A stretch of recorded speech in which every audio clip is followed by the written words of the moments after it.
mga katimlin, so welcome back to my YouTube channel again. So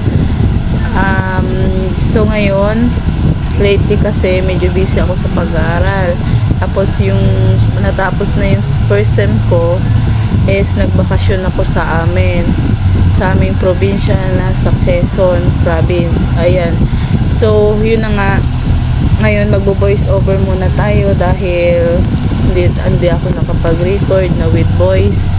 So ayan, ito na po pala ako sa sasakyan papuntang Quezon na.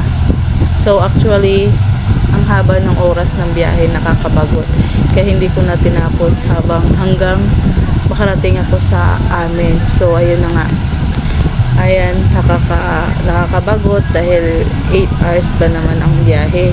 So ayan na, anyways, pagdating ko sa bahay, pag kinabukasan is nagyaya yung aking mother na mag-ani ng sili. So ayan, sinamahan ko siya.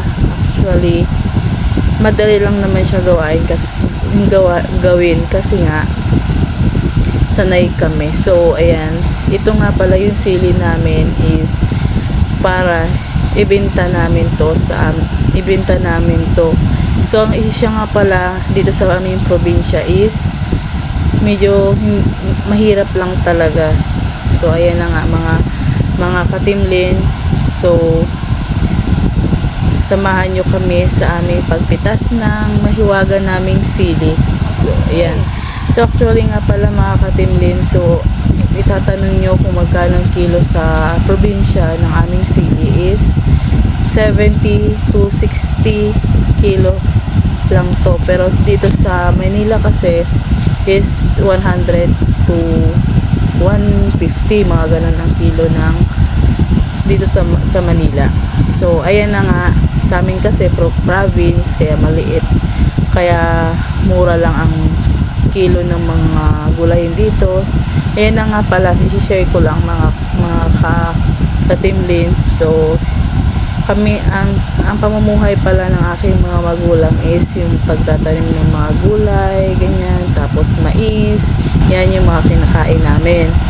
So actually hindi madali sa probinsya.